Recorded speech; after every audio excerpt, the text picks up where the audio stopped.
traders typically use pips or micro pips to refer to like gains or losses. The actual cash amounts depends on the pip. It depends on the pip value, so which is also volume. Prior to entering a trade, you must choose your pip value. So remember, 1 pip equals 10 micropips. 1 pip, 10 micropips. So the 4th slot, the 5th slot on most pairs. Unless it's USD JPY, then it's the 2nd slot or the 3rd slot.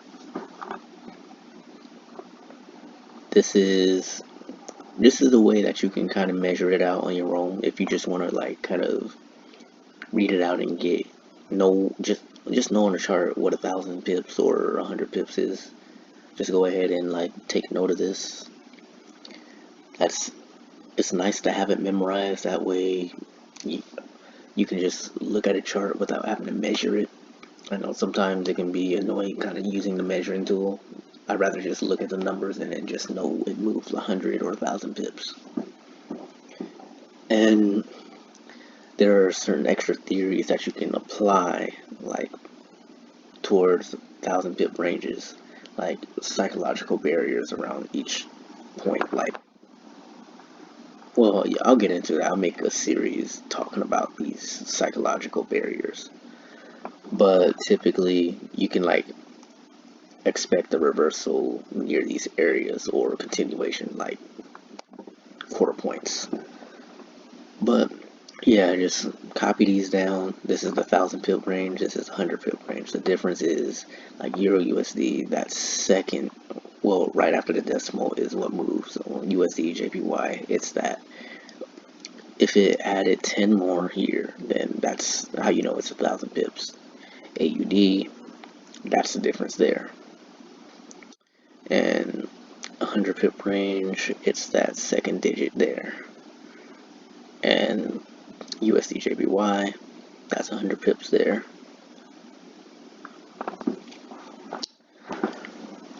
You do want to focus on numbers when you're looking at your ranges.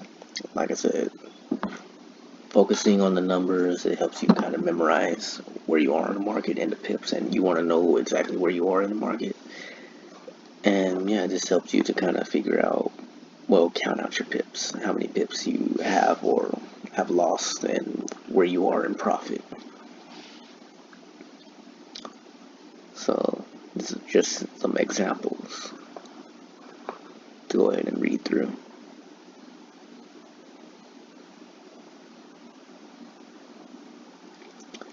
I'm also I wanted to show on the MetaTrader how to actually use your measuring tool.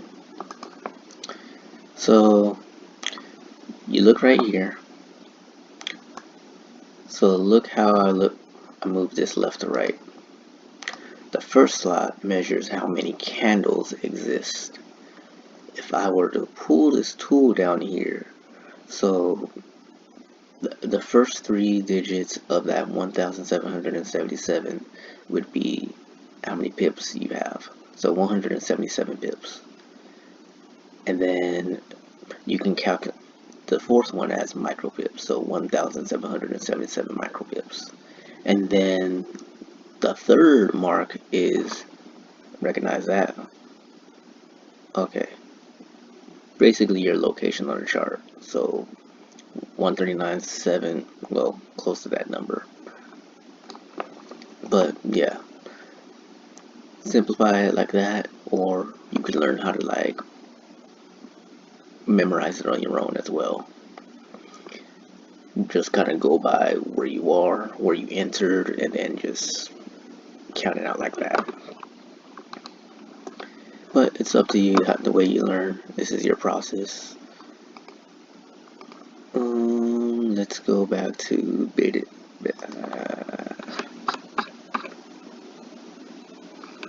Wait.